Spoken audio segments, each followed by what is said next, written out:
Hello, everyone. Welcome. I'm so glad that you found your way here. Today, we are talking about all things post-holiday financial hangover. So if your January is shaping up to feel a little bit more like maybe a little bit of spending regret, a little bit of debt accumulated, kind of some wishing you would have done things differently, a bit of a financial hangover, and less like the brand new year, hopeful reset that you were hoping for, then you, my friend, are in the right place. And we're going to be tackling it today. So my name is Jenna Dowell to start with. I am a registered nurse who, after paying off $100,000 plus in debt, became a financial coach. And I'm now the owner of Elevation's Financial Coaching Company. Of course, my dog's going to start barking while we do this because why wouldn't we?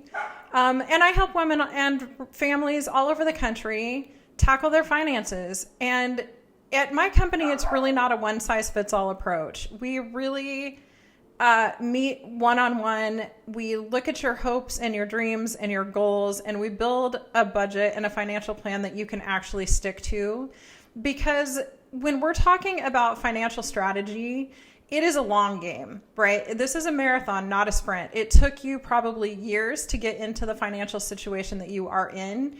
And honestly, it's going to take you a while to get out. So we don't want this to be so restrictive that it doesn't feel like you can stick to it, that you're ever going to make any headway or get anywhere. We want it to be a plan that you can live with, that works with your lifestyle, that you can really make the steps that you need to do to get where you want to do. So that's what we're doing.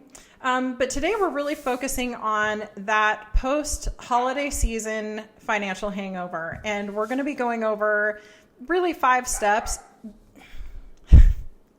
We're really going to be going over 5 steps and 5 practical things that you can do today to turn this situation around. Okay. I'm going to be looking at a couple of notes over here, so don't mind me. Also, I should mention that this is the first time that we are on YouTube. So if this is not exactly professional production, it's not. I am a huge introvert personally, and this is our first video really of us launching out here into this space. So for today's video, I am going to be looking at some notes. We're going to be talking about some numbers and things like that. And I really want to make sure that I get all of these across. So bear with me. Cut me a little bit of a slack because I am definitely not a professional YouTuber. But I do think that this message is really important. And I do think when we're talking about personal finance, that these are conversations that are really needed in this space so that people can do things differently. So we're going to get right into it, okay? For starters, did you know that according to the recent data that was just posted post-holiday, 37% of Americans took on debt to fund the holiday season. So if you found yourself here to this video and you took on debt, first off, I just want to tell you, you are not alone. You are not the only person who did this. Almost 40% of Americans took on debt to fund their holidays. And if you're curious, the amount of debt, the average balance, okay, so this is the average balance. Some people spent less than this, accumulated less debt than this, and some people accumulated more debt than this. So the middle of the road is $1,200. And that is really primarily looking at single people or people without children. And for families and households with children, that debt was actually more than $1,200. I want to say it was like $1,350 is the amount of debt that they took on. So again, if this is you, just take a deep breath. First off, take a deep breath. Just pause for a second and stop beating yourself up over this so much. Many, many, many people did this, and many people do this, and many people live like this until they realize there's a completely different way to live, and it doesn't have to be this way, and it doesn't have to be this way for you ever again. So let's get into it and figure out, okay, here we are. Now, how do we move forward? All right, the first thing that you're going to do is simply assess your holiday spending. And I think this is key for pretty much everybody. None of us can really make a plan. And this is where I think I see so many people go wrong on even their goal setting and the things that they want to do, their big plans and dreams. You have an item on a piece of paper, I want to pay off debt. Okay, well, that's great and fine and dandy, but what are the action steps that we're taking to actually make that happen? And that's really where we get into the weeds and the nitty gritty. So before you can do anything else, before you can, save your nest egg or make your millions or invest all your things or pay off your debt, you have to have a baseline. Like, you have to know where you stand today. And so this is step number one, and this is really important. It's not hard to do. You can sit down with your notes app on your phone. You can sit down with a notebook, a piece of paper, and a pen. But you really want to look at your bank statement, look at what your charges were. There were probably events or holiday parties or things that you attended that really aren't going to come to mind. So open up your bank statement and just look at what you spent money on. If you are in the habit of Venmo or Zelle or something like that, open up that account and see who you transferred money to. And then open up your credit card statement or statements. Again, many people in credit card debt don't just have one account. So open up your credit card statements and really take a look at what you spent on Christmas. When you're looking at that, I think it serves two purposes. Three really. Number one, it tells you where you're at, how much you spent on Christmas, how much a Christmas is going to cost you. When you're looking at that, you're really looking at, is this a normal Christmas? Did something come up? Did you have last minute travel plans? Did you have something that wouldn't be within the normal Christmas spend for you? And then make a note of that. Okay, the other thing that we really want to look at is when you're looking at this huge list of things that you spent money on, whether it was gifts or whatever, we really want to think about, did we spend that on things that are important to us? It is such a glitzy, glamorous season. And I want to tell you a truth bomb about marketing. Marketing its whole job is to make you purchase. Its whole purpose for existing is to make you click buy. It makes companies money. And if it does its job right, it works. We want to purchase the product that they're selling to us. So really take a hard look at those purchases, at where you spent your money. Did you attend events that kind of cost a lot of money, but you didn't really care about it or even have that good of a time? Are you spending extravagant amounts of money on presents and gifts? Is there an area where you can scale back? But really just take an honest assessment and then really think about what is important to you. And if you need to scale back for next year, what are the things that you want to cut out? And what are the traditions that you really want to keep going with? And then thirdly, once you figure out kind of what next Christmas is going to look like, then when we get further into the steps here, we're going to talk about that. But that really sets you up to save so that next Christmas, these aren't unexpected expenses. You're not putting these on a credit card. You have spent an entire year really getting ready, and then swiping a debit card to pay for your purchases. So that's where we're at. Number one, take a deep breath. You are in good company. Almost 40% of Americans took on debt this holiday season. Step number one is really assess your holiday spending. How much did you even spend? All right. Once you've done that, we're going to move into the budget category. I think that a budget is the single most important tool that you can use when you are trying to do anything with your personal finances. That would be for a business. That would be for personal expenses. Anything that you're trying to do, you have to know where you stand. And I think I'd really like to change the mindset and the conversations around a budget, because I can't tell you how many times I hear, I don't want to restrict my spending like that, or I don't want a budget to tell me what I can and can't spend money on, or I don't want to have to live on, a restrictive lifestyle like that. And I'm here to tell you, it doesn't have to feel like that. Sometimes in the very beginning, it can feel a little bit like that because you're just so far in debt. You've got payments going to a lot of people and you're quite frankly overextended. But I will be honest with you. When I that's where I was when I started this journey.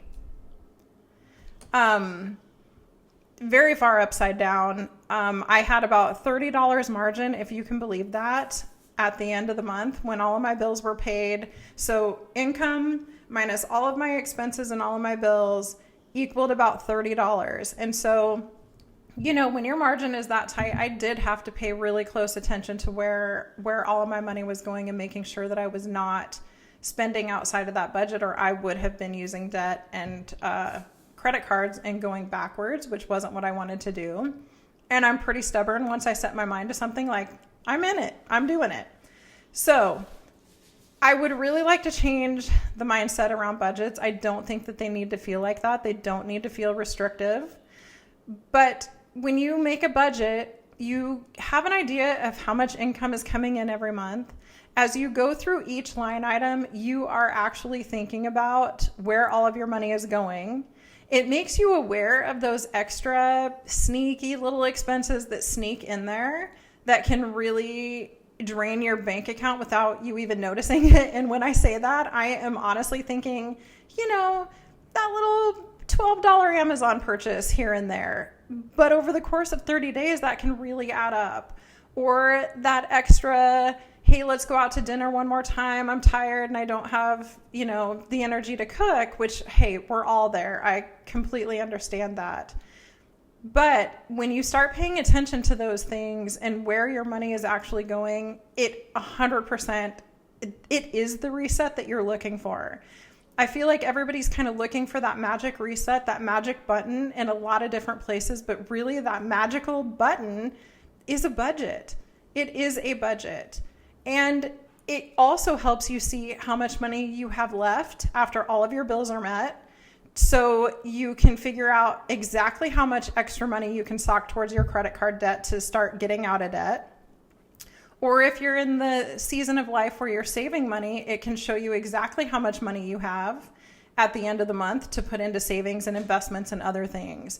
So making a budget, honestly, is the best decision you can ever possibly make. It is the absolute first place that you really need to start. So that is what I would recommend for step number 2. And then step number 3 is really to tackle your holiday debt strategically. You know, it's not even holiday debt, right? I think when I read the statistics on this, I think like over 50% of the people, don't quote me on this because I don't remember it specifically. And this was, I think, on a CNBC article. But I want to say it was something like 50% of people that added additional holiday debt were already in debt. Okay, so when we're looking at tackling our holiday debt, it's not just the holiday debt. We want out of debt. We want to start tackling all of those credit card balances. So take it again. I always say this, just hold on, just like take a breath. Just pause for a second, see where you're at. Don't panic. We're not going to panic around here. We're going to plan. That's what we're going to do.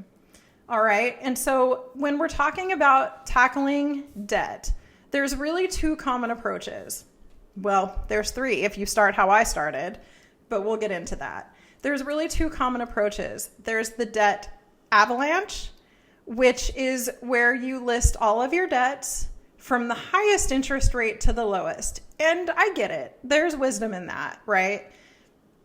A lot of people want to take on the highest interest rate because that, is going to save you money long term.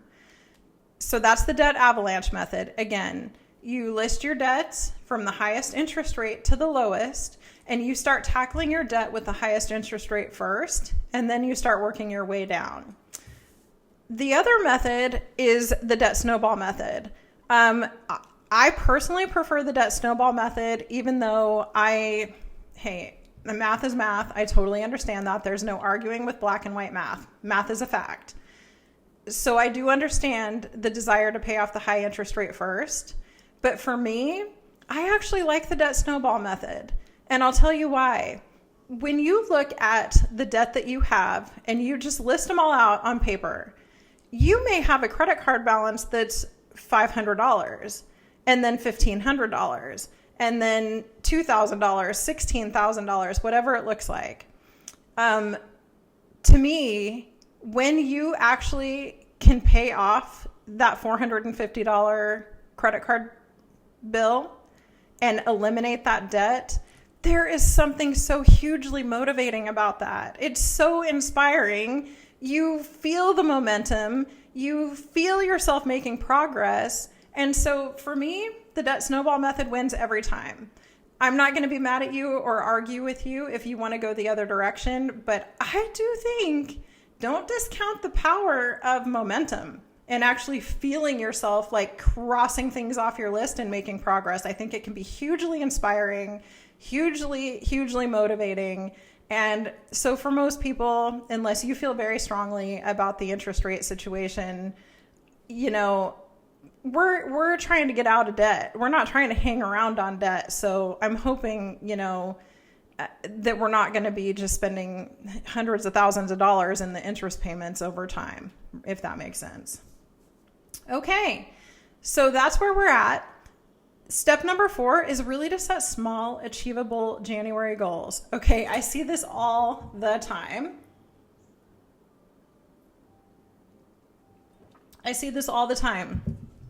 I'm guilty of this. I am a huge January goal person. Make a list, all the things I want to do, all the plans I'm making. I am 100% one of these people. I totally get it. And I am not trying to discount the power of setting goals. I've been that way my whole life. I don't anticipate that changing ever. But when we're talking about, you know, getting out of debt, or really, honestly, when we think about any kind of goals, we really need those action steps. And sometimes when the action steps are too big or too momentous, it really gets in the way of people making progress. And so just consider for a second, if you didn't make huge goals, I'm going to get out of debt this year. What if instead your January goal was, I'm going to just see how much debt I actually have. I am going to start my first budget. I am going to, cancel subscriptions that you forgot about. Cancel that gym membership. Cancel the Netflix account. Cancel, whatever it is. We all have those too. All of a sudden, like, you open a bank statement, you're like, what? I didn't even know I had that anymore. Take an honest assessment of those things. Cancel those subscriptions that you're not using anymore. Simple things, open a savings account. If you've never had a savings account before, I'm a huge proponent for saving in advance for upcoming expenses. And we're going to move into that actually in step 5. That is our 5th step. But open you a savings account. Just take small, actionable steps, things that you are actually going to achieve, and set that as your intention for January. What's going to happen is it's kind of like the rule of the atomic habits. You kind of fix one little thing and another little thing and another little thing and another little thing. And then over time, all those little things kind of compound, and pretty soon you're making pretty real progress. So those are the things that I would actually suggest, is to make a plan to get on a budget. And it doesn't even have to be complex, y'all. Honestly, we have a free financial snapshot that you can download off of our website. I'll link it below. That is basically just a worksheet. You can get out a piece of paper and a pencil and just write down how much income you have, how much expenses you have, and how much money you have left over after all of that is done. It doesn't have to be this big complex thing, but a lot of times people ignore what they're afraid of. They just don't want to face it. It's kind of like if that credit card bill has ever come in the mail and it might be you coming up in January actually, but you know what I'm saying? If that bill comes in the mail and you're like, oh my God, I don't even want to look at it. That is common. That's not just you. A lot of people do that. I can't tell you how many times I hear that from clients. So my recommendation would be to open the bill, take a look, actually just get a baseline of where you're at. It's not a reflection on who you are. It's not a reflection on how your financial picture is going to be for the rest of your life. You're not bad with money. If I'm being honest, most people have never been taught how to manage money. And then they start researching it when they kind of find themselves upside down a little bit. So that happened to me. I'm no different. Y'all are in good company here. But just open the bill. Just make yourself a simple basic budget. Find out where you actually stand. How much money do you have in savings? How much money do you owe people? How much money do you have coming in every month? That is the first step. All right, this is going to lead us into the fifth step, and that is one people aren't really thinking about right now, and that is Christmas planning for next year. So thinking back to step one, we talked about just assessing how much money you actually spent on Christmas, identifying the things that are important to you, and looking at how much those expenses are going to be next year, right? And then we're going to set a savings account for it. So as I alluded to in the last step, this is where a sinking fund really shines. And I know I'm throwing a new term at you, and if you're not familiar with that, trust me when I tell you, if you spend very much time around financial content, the word sinking fund is going to come up. If you're anything like me, I had never heard that term before, and I don't know why we don't just call it a savings account, but that's what it is. Okay, a sinking fund is essentially a savings account that is meant to be spent. I use sinking funds all the time. I use them for Christmas. I really have 3 right now. Different if I am in, taking college classes or something like that, it's a little bit different. But I really have 3 right now. I have a travel savings account, I have a Christmas savings account, and I have an education account. And I have automatic transfer set up, so every time I get paid, a certain dollar amount goes into each one of those categories, right?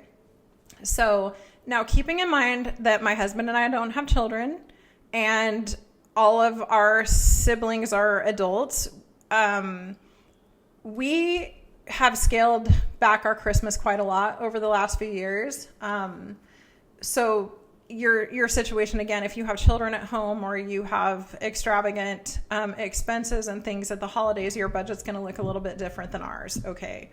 But it's the principle of what it is that I'm really trying to drive home. So for me personally, I budget $600 a year for Christmas.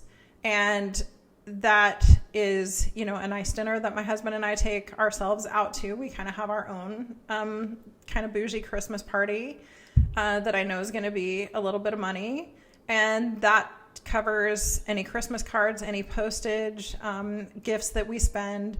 And honestly, our biggest spend these days are angels, like our donations to the angel trees. We really love buying gifts for the angels. So I know that by the time December hits, I need $600 in that account to fund all the things that we're doing. Simple. That means I need to save about $26 every paycheck.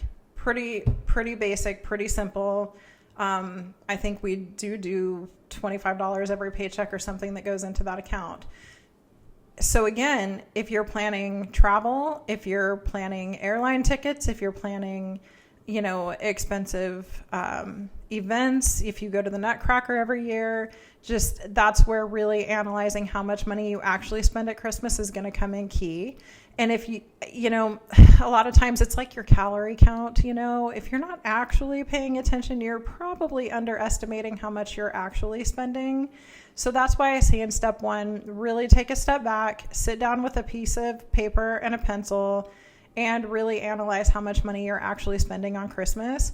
Set you up a basic savings account and set up automatic transfers into that account every time you get paid. And I promise you, by the time next Christmas comes around, you will be swiping a debit card. You will never, ever have to find yourself in debt from Christmas ever again. So I highly recommend it.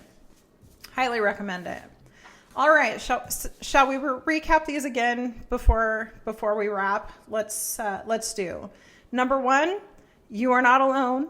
Again, almost 40% of people took on debt this holiday season, and $1,200 was the average amount of that debt that was accumulated by the 37% of Americans.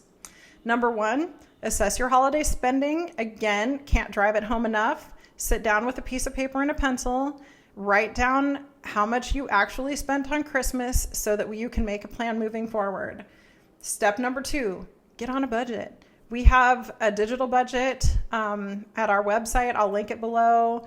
You can do a piece of paper and a pen, like whatever you do. Set yourself up an Excel spreadsheet, like whatever is going to work for you, whatever you're going to do. There's a million apps out there. I tried a couple of the apps. It just didn't really work for me. I do my budget on a Google sheet so that I can open on my phone. I can access it anywhere. It works great for me. It works for all of my coaching clients. And for the first time this year, we actually made that available outside of private coaching. So if you're in the market for a budget, check it out. Get on a budget. Start telling your money where it's going to go. Tackle your debt strategically. Again, choose a method and stick with it. Whether you do the avalanche, the debt avalanche, where you pay off your high interest balances first, or you do the debt snowball, where you pay off your smallest balance first. Just pick a plan that you can actually stick with. Don't bounce around. And another thing that I really want to mention here, because I did this, right? Like I did this when I was young, when I was starting my journey, I did the same thing. Let's say you have 4 credit cards, right? And I'm going to pay an extra $25 to each one of them this month because I'm trying to get out of debt. I would like to caution you against doing that. Honestly, you are probably not really going to notice that $25 making much of a dent, and you're really spreading thin. Okay, your money is your power. So don't nickel and dime it. If you've got $100 left over at the end of the month that you can sock towards your debt, put the whole $100 to that first one, whether it's your highest interest one or whether it's your smallest balance, but put the whole $100 to that. Don't nickel and dime this. Don't spread yourself thin. Don't do $25 to 4 different credit cards. Trust me on this. I made this mistake myself. All right. Next, set your small achievable goals. Small achievable goals, baby steps. Take baby steps, start building the infrastructure. Honestly, I don't even care if all you do is buy the budget or make a list of the things that you're going to do and you start it in February, but take those baby steps, start putting those steps in place to start, getting some traction and moving forward here. And then step number 5 is simply start that sinking fund. Start a Christmas sinking fund. Start saving strategically throughout the year. I promise you, are not even going to notice that $25 out of each one of your paychecks.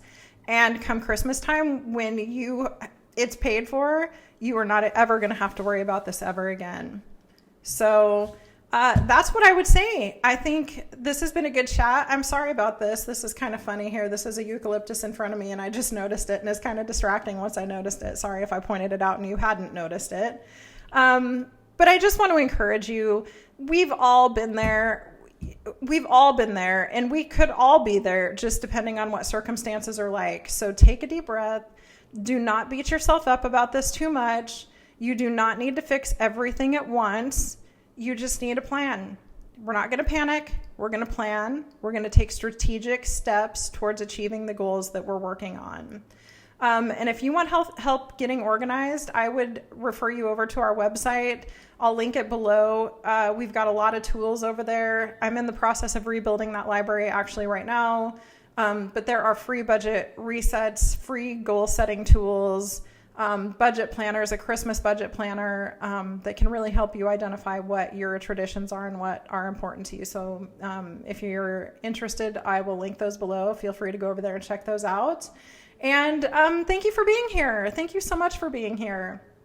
I am your biggest cheerleader. I am cheering you on. If you haven't, please subscribe to the channel. This is what we do here. We talk about money. We talk about real things. Nothing is off topic. So if you have a question or something that you would like me to cover, You can contact me through the website, message me, whatever. I'm happy to address questions that you have. So again, my name's Jenna Dowell. Thank you so much for being here. I wish you all a very blessed new year and a wealthy one. Let's get there. Thanks so much. Have a great day. See you next time.